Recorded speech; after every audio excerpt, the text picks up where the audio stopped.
పాపం కేసీఆర్ గారు స్టిల్ ఇంకా ఆశల పల్లకిలోనే ఉన్నారు. వచ్చేది హంగు మనమే కింగు, కేంద్రంలో చక్రం తిప్పేది మనమే, ఇదే మాట చెప్పారు. తెలంగాణలో 90 సీట్లకు పైన వస్తాయి. 90 సీట్ల పైన వచ్చి 2019లో అధికారంలో ఉన్న నాడే సారు కారు 16 అంటే ఎవరు పట్టించుకోలేదు తెలంగాణ ప్రజలు. తెలంగాణ ఉద్యమం 2001 నుంచి 2014 దాకా ఉండేటువంటి తెలంగాణ ఉద్యమ సమయం ఒకటి, 2014 నుంచి 2024 దాకా మీరు ప్రభుత్వంలో ఉన్నటువంటి సందర్భం ఇంకొకటి. ఇవి రెండు వేరు. అది అయిపోయింది. ఉద్యమం సందర్భంలో మీరు తప్పు చేసినా, మంచి చేసినా, చెడు చేసినా ప్రజలు తప్పనిసరి పరిస్థితుల్లో మిమ్మల్ని భుజాలకు ఎత్తుకున్నారు. 2014 నుంచి 2024 దాకా అధికారం కోసం మీరు చేసినటువంటి విషయాలను ప్రజలు నమ్మారు. కానీ 2019లోనే కేసీఆర్ సర్కారు భయపడి ముందస్తు ఎన్నికలకు వెళ్ళింది. అసలు ముందస్తు ఎన్నికలకు వెళ్లాల్సినటువంటి అవసరం ఏమొచ్చింది అనేటువంటి విషయం ప్రజలకు వివరించడంలో విఫలమైంది.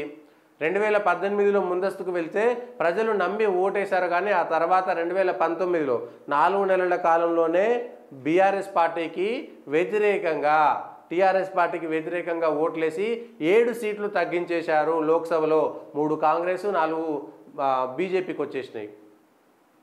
సో 16 స్థానాల్లో 9 స్థానాలు మాత్రమే మీరు గెలిచిరు. సరే, ఒకటి అది మజ్లిస్ వాళ్ళది, అందరూ వాళ్ళకి ఇస్తారు కాబట్టి మళ్ళా మనమే కింగు, జైళ్లకు తోకమట్టకు నేను భయపడేదా, మొత్తానికైతే తగ్గించేసారు. ఏది మొన్న ఒక మాట అన్నారు కదా, ఇది కాషాయం అంటే ఇది కాదని. మళ్ళీ దీనికి మాట తోకాడిస్తున్న అధికారులు మన మాట వింటారు. ఏడాదిలోగా కేసీఆర్ శాసిస్తారు. మళ్ళీ మోడీ సర్కారు వస్తే రిజర్వేషన్లు రద్దు చేస్తుంది. రిజర్వేషన్ల రద్దు విషయంలో టీఆర్ఎస్ పార్టీ ఏం చెప్పింది?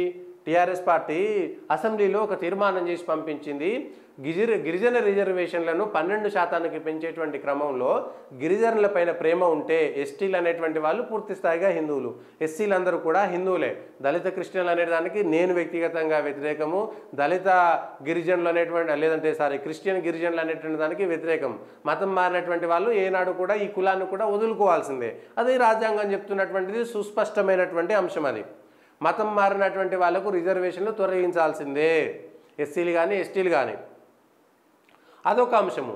రెండవ అంశము, రిజర్వేషన్లకు సంబంధించి ఎస్టీలకు 12% రిజర్వేషన్ ఇస్తా అని అసెంబ్లీలో తీర్మానం చేసి దాన్ని ఒక పీఠముడి వేసి ముస్లిం రిజర్వేషన్లతో లంకెబెట్టి కేంద్రానికి పంపించి కేంద్రం పైన రిజర్వేషన్లు ఇస్తలేదు, ఎస్టీ రిజర్వేషన్లు ఇస్తలేదంటే ప్రజలు నమ్మారా? నమ్మలేదు. కేసీఆర్ టీఆర్ఎస్ సర్కారు చేసినటువంటి పొరపాటు అది కదా. మీరు ముస్లిం రిజర్వేషన్లను, ఎస్టీ రిజర్వేషన్లను ఒక గాటను ఎట్లా కడతారు?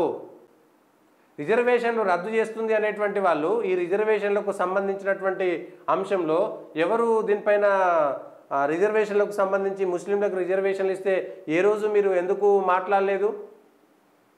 ఈ విషయంలో మాత్రం అందరూ ఒకటేనా? ఈ విషయంలో అందరూ ఒకటే.